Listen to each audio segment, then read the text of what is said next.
Olá, pessoal! Hoje, na nossa aula sobre direção escolar, eu vou falar sobre o papel da direção no projeto político-pedagógico e no planejamento escolar. Sejam bem-vindos! O planejamento escolar se inicia pela gestão da escola, coordenação e direção, mas deve continuar através de discussões junto ao corpo docente e outros agentes, como orientadores, supervisores, monitores, etc. Ao longo desse processo, pais, funcionários e alunos, o Grêmio Estudantil geralmente, também devem ser consultados e ter suas posições ouvidas. O planejamento deve ser, portanto, participativo e democrático, não custa a gente frisar, novamente. O objetivo do planejamento é o sucesso do processo de ensino-aprendizagem. Como eu disse, essa meta não pode ser perdida de vista. Para isso, a escola deve pensar nas ações que devem ser tomadas para que se alcance essa meta. Assim, deve ser pensado que ensinar e analisar a situação de quem vai aprender com suas necessidades e habilidades deve ser prioridade. Sempre, o aprendizado é sempre a prioridade. A escola, então, irá pensar em currículo, conteúdos, métodos, materiais, etc. Nesta aula, iremos descrever a função da gestão no planejamento escolar e na construção do projeto político-pedagógico, que é o PPP da escola. Basicamente, o planejamento do ensino deve levar em consideração as seguintes informações: a etapa da educação, se é educação infantil, fundamental, ensino médio, a série e a turma. Por exemplo, etapa do ensino fundamental 1, primeira série, turmas A, B, C, D ou outras formas de classificação, Nessa parte ficam quantificados os dados sobre os alunos. Então, essas informações são imprescindíveis. Então, a gente classifica geralmente começa o planejamento por etapa, depois vai para seriação e depois vai por turmas. Escolas muito grandes geralmente têm mais de uma turma por série, Ou tem uma de manhã, outra tarde, outra noite, e assim por diante. Os componentes curriculares e seus conteúdos, componentes curriculares são as disciplinas, E o que cada uma delas irá ministrar ao longo do ano para cada série. Então, por exemplo, primeira série do ensino fundamental 1, noções de letras e de números, Que é o princípio da alfabetização. Noções básicas de história, de geografia, tudo isso tem que estar ali por disciplina, e os conteúdos todos descritos. O calendário escolar, que contém as datas de avaliações, dias letivos e não letivos, festas, feriados, eventos e tudo que for importante no cotidiano escolar. O calendário escolar, ele, diferentemente do calendário comum, ele vai focar nos 200 dias letivos, da escola.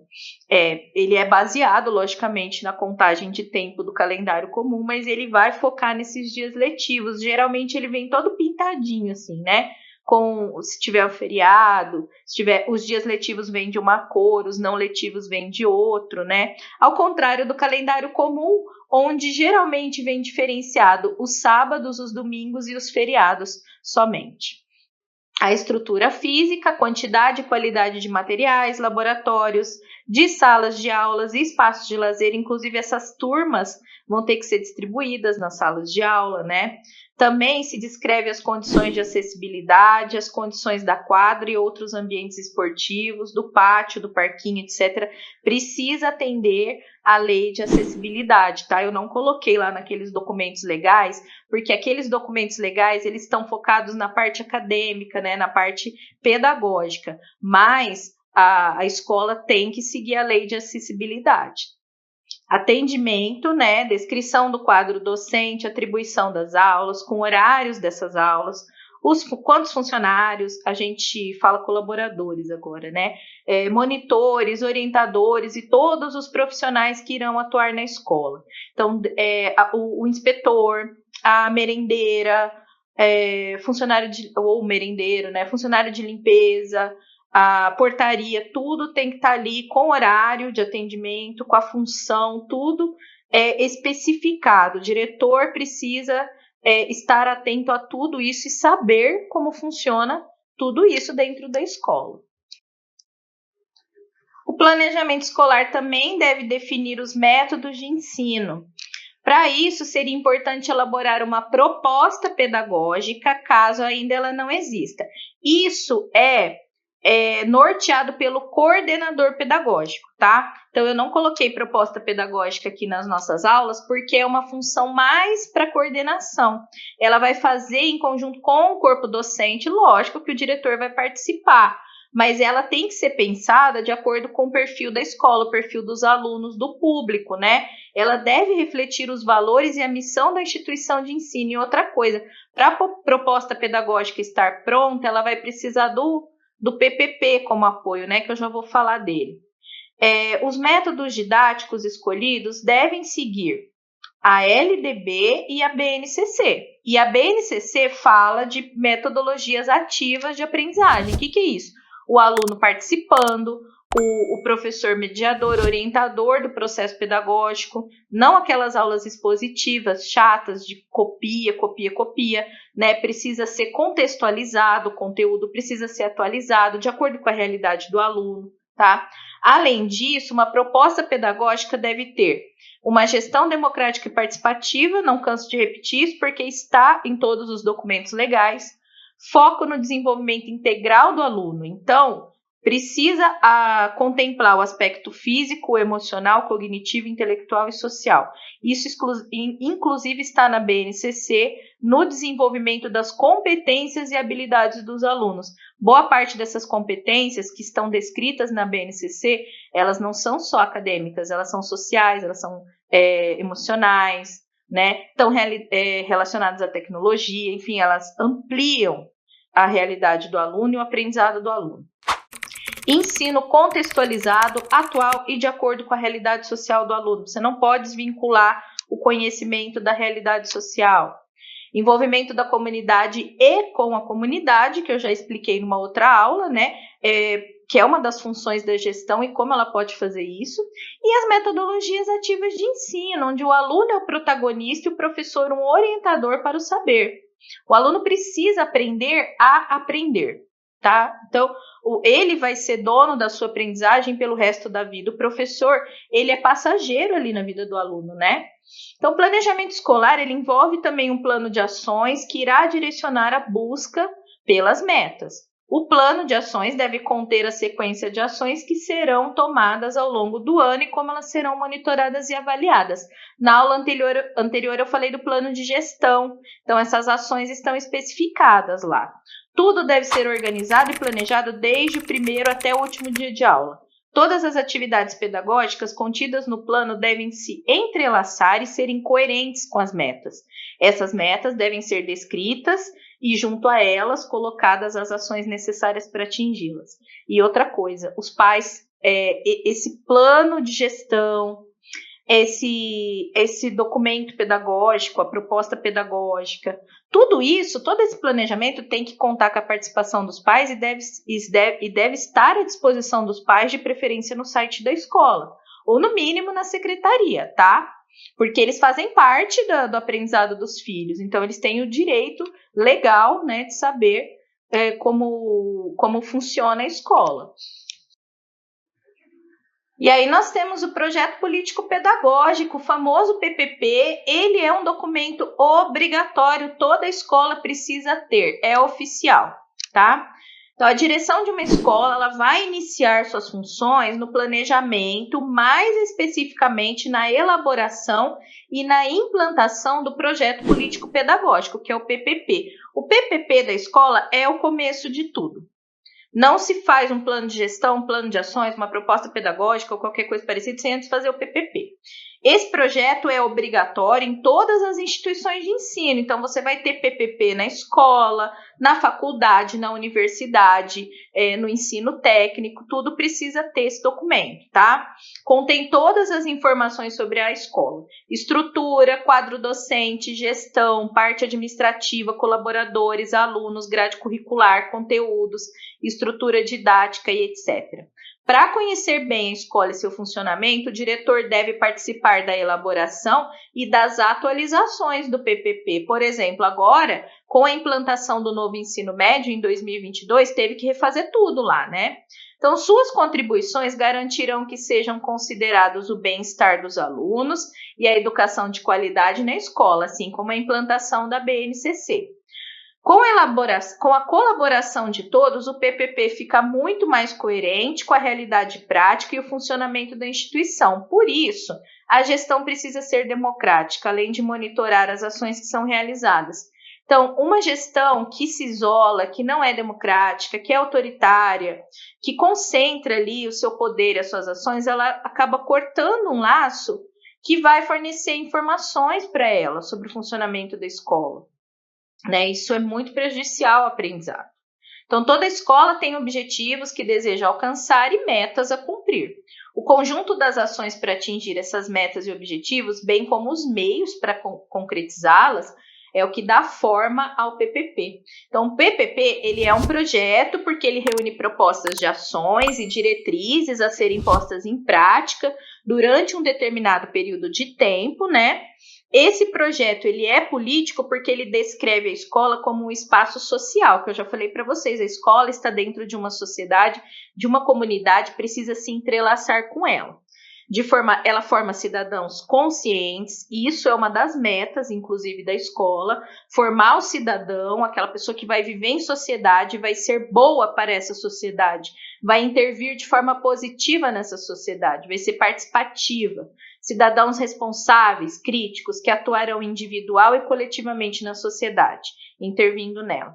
E ele é um projeto também pedagógico, porque, lógico, define e organiza o ensino, com as suas teorias, suas práticas, se inspirando sempre na nova BNCC. Isso é uma coisa que também eu faço questão de frisar, por quê?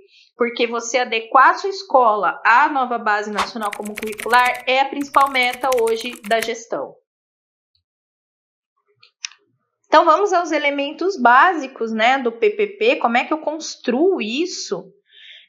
As primeiras informações do PPP vão se referir a uma apresentação da escola.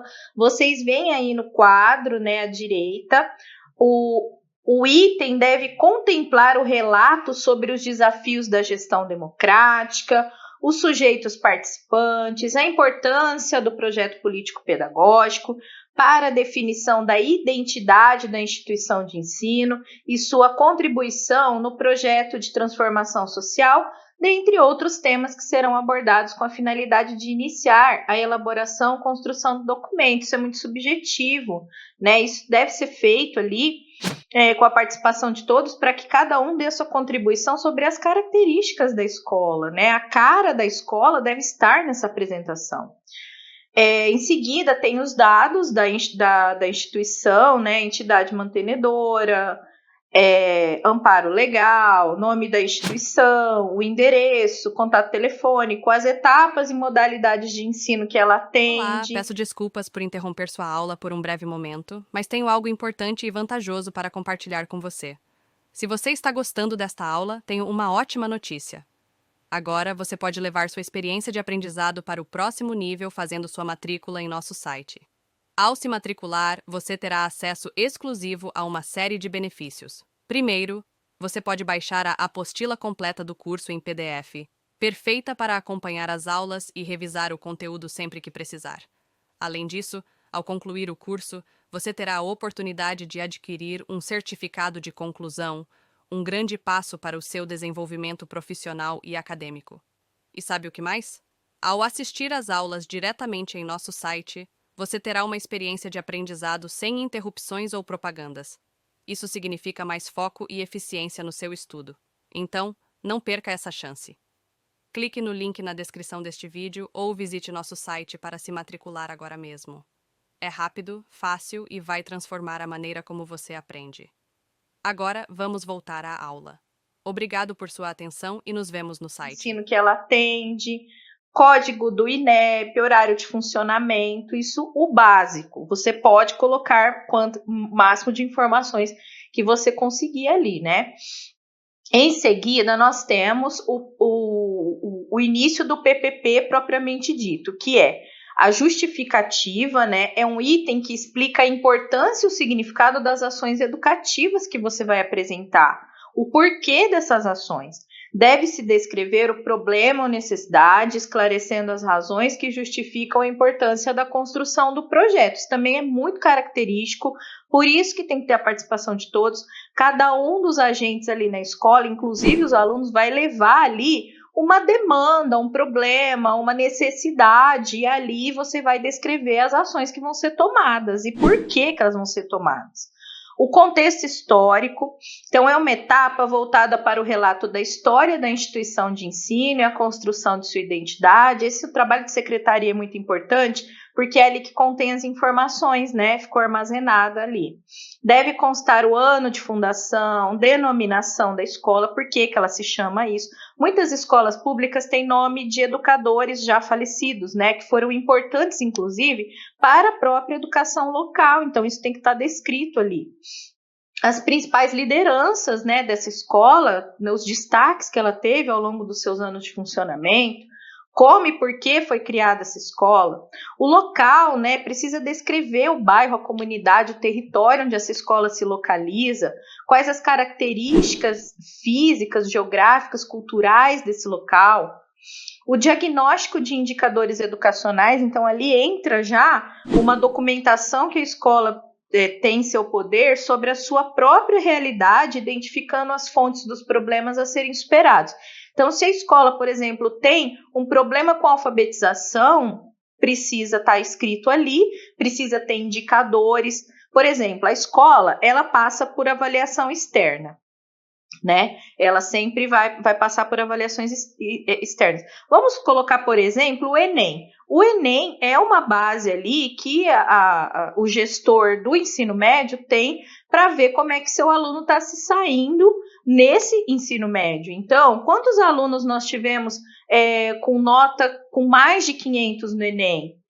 Nós tivemos nota máxima em redação? Não tivemos, porque tudo isso vai ser contemplado. Quem que vai levar essas informações?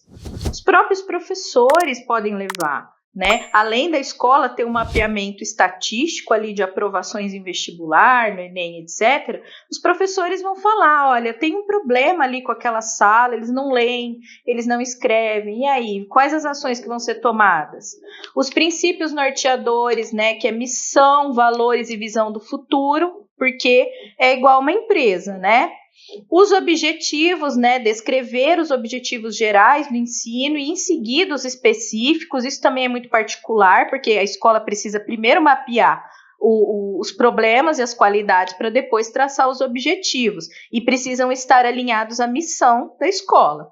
A fundamentação teórica e legal, a legal eu mostrei para vocês um pouco, tem a fundamentação teórica, que são os principais autores que são usados. Se você vai usar metodologia ativa, você pode usar Vygotsky, Piaget, você pode usar o Zubel, tudo isso tem que estar descrito, essas teorias têm que estar descritas no PPP. Eu já falei do planejamento escolar, né? Mas aqui eu vou colocar esse planejamento dentro do PPP. Então, o planejamento escolar, como a gente já viu, deve ser discutido e elaborado antes do início do ano letivo. Apesar de ser rigorosamente pensado e discutido, esse planejamento não pode ser engessado, tá? E não pode ficar numa gaveta. É preciso que a gestão esteja preparada para desafios, imprevistos e mudanças de direção. E para isso precisa haver um plano B, um plano C e até um plano D. Ou quantos planos forem necessários para que as ações surtam efeito. Para que tudo isso seja feito a tempo, o planejamento precisa ser claro, enxuto e objetivo em suas metas educacionais. No calendário escolar serão marcadas as reuniões de acompanhamento do planejamento e nelas serão analisadas as metas. Inclusive, tem escolas que suspendem as aulas no dia dessas reuniões, né, nos dias dessas reuniões, e para que todo o corpo docente esteja ali envolvido, esteja presente nessa reavaliação do ano letivo. né? E aí, se necessário, você adota um plano B ou C. Então, feito o planejamento geral, cada professor vai elaborar o seu plano de ensino dentro do seu componente curricular para cada série e turma na qual irá lecionar. Esse professor precisa ter o PPP em mãos, porque no plano de ensino dele, no plano de aula, tem coordenador que faz o plano de ensino, mas o certo é o professor fazer. Nesse plano de ensino vai constar a bibliografia da disciplina, tudo isso tem que estar no PPP, a ementa vem engessada, né? Você coloca lá no PPP, ela fica engessada, depois para mudar precisa ser marcada uma reestruturação do PPP.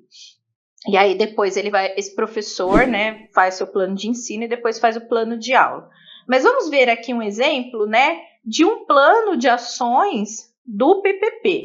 Então eu tenho os objetivos, são os objetivos que a escola deseja alcançar, tendo como foco a aprendizagem e o desenvolvimento dos estudantes, a formação docente, etc.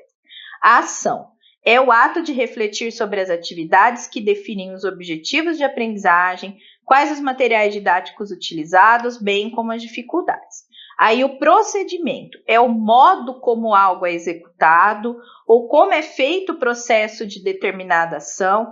Trata-se das metas de resultados educacionais, resultados da ANA, da Prova Brasil e demais avaliações locais, tanto para aspectos cognitivos como para as competências gerais da BNCC e RCA.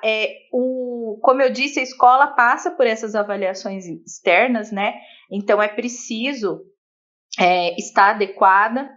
A meta, né? Elemento do plano de ação que contempla as metas e os resultados educacionais do SAEB e DEB e a ANA, Prova Brasil e demais avaliações. Todos esses são instrumentos de avaliação, tá, gente? Diretrizes para a escolha, materiais educativos necessários. Então, diretrizes para a escolha e ou produção autônoma de livros, materiais didáticos, paradidáticos, o que vai ser necessário para alcançar essa meta. Os responsáveis, né, é importante delegar a tarefa. Você coloca um período, início e término e depois avaliação. Esse início e término não precisa ser anual, ele pode ser bimestral, ele pode ser mensal, tá? E aí você marca uma reunião de avaliação para ver se essas metas, esses objetivos foram alcançados. Vinculado ao PPP, vem o plano de ensino e os planos de aula. Todos esses documentos precisam ficar ali disponíveis na gestão. O plano de ensino, ele se relaciona ao que será ensinado dentro de um componente curricular durante o ano ou semestre, tá? O correto é que o professor faça o plano de ensino, mas às vezes a coordenação se mete a fazer. É mais trabalho para ela, né? Mas acontece. O que tem nesse plano de ensino? Tem o nome do componente curricular, por exemplo, língua portuguesa. O nome do professor ou professora, a série, por exemplo, 6º ano, turma A. A ementa, esses objetivos gerais.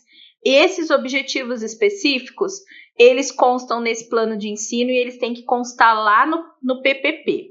Porque no PPP, no Projeto Político Pedagógico, tem uma parte onde tem todos os componentes curriculares da escola, tem toda a grade curricular, então tem lá as disciplinas, a carga horária de cada uma delas, os professores que ministram. Tem gente que não coloca o nome do professor, porque professor vai e volta dentro de escola, principalmente particular. Mas no caso de escola pública, às vezes eles colocam. Então tem lá o componente curricular, a grade curricular da escola. Então, por exemplo, para o 1º ano é oferecida tais disciplinas, para o 2º tais e assim por diante. Os conteúdos principais. Esses conteúdos devem seguir a ementa dessa disciplina. Essa ementa ela é engessada, o professor não pode mudar, porque ela consta no PPP. Tudo que consta no PPP não pode ser mudado pelo professor, somente pela gestão, tá? Em uma reunião própria para isso. Então, ele pega a ementa, os objetivos gerais e os objetivos específicos que constam lá no PPP. Tem escola que coloca o conteúdo programático dos bimestres, né, dentro do PPP. Eu acho isso complicado, porque conteúdo programático tem que ser a cargo do professor, né? O professor que vai decidir Porque cada turma, cada série está num nível ali de aprendizado, né? Mas, enfim, as avaliações, como é que vão ser feitas? Tem escola que tem as avaliações no PPP também, acho complicado. Por exemplo, o período de provas vai na última semana de abril, na última semana de junho, na última semana de setembro e na última semana de novembro, né? Provas teóricas, dissertativas ou de múltipla escolha. É tudo muito engessado, né? Isso não dá muito certo na escola. O professor tem que ter autonomia. A BNCC fala que o ensino tem que ser adequado à turma, né? À realidade do aluno. Se aquele aluno tem algum problema com prova dissertativa ou de múltipla escolha, ele vai mal em tudo. Então, é o professor que tem que avaliar, não é a escola. Enfim, atividades didáticas, né? Então, o professor coloca ali se ele vai levar para o laboratório, essas coisas. E os materiais que ele vai precisar, até para a gestão poder providenciar. Esse plano de ensino, como eu disse, ele é semestral ou anual, dependendo se a disciplina for semestral, no caso das faculdades, a maioria tem disciplinas semestrais, né? Então, ele é semestral. Agora, no caso de educação básica, ele é anual, porque as disciplinas são anuais. E aí, o professor vai montar os planos de aula. O plano de aula é por aula.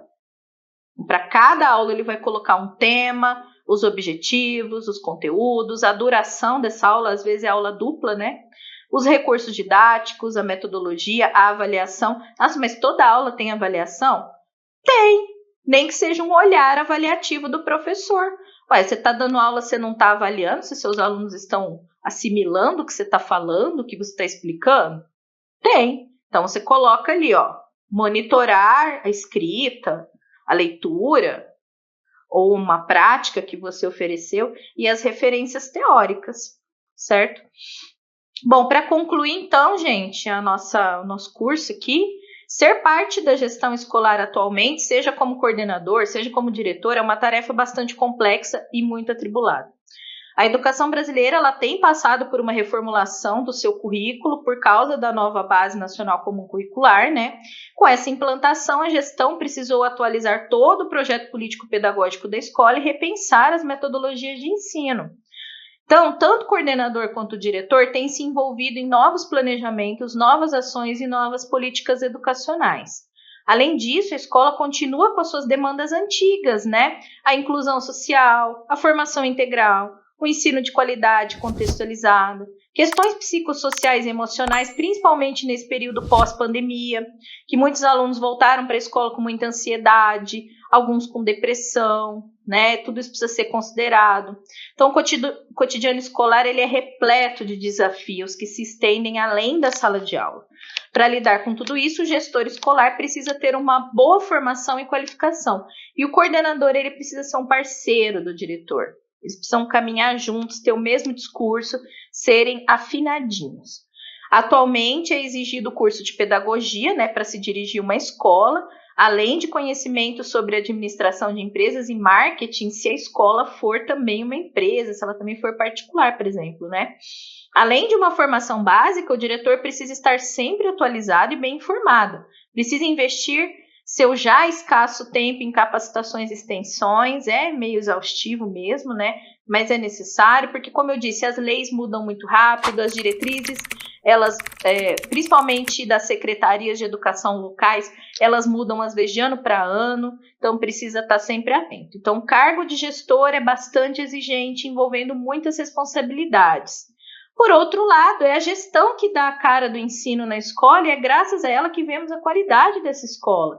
Então, nós temos aí grandes exemplos de diretores que mudaram, né, as características da escola, que receberam prêmios, que transformaram escolas com uma qualidade de ensino péssima em exemplos, em modelos a ser seguido. Então, tem o lado bom, tem o lado gratificante de tudo isso. Você tem a oportunidade, quando você é diretor, de reconstruir a educação, porque você tem poder e autonomia para isso.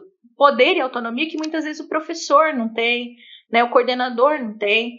Então, ser diretor, né, é usar esse poder e essa autonomia para transformar a educação e também a realidade social do nosso país. E aí, tudo bem? Estou passando apenas para deixar um recado bem rápido para você que acabou de ver essa aula e que gostaria de assistir a todas as aulas desse curso.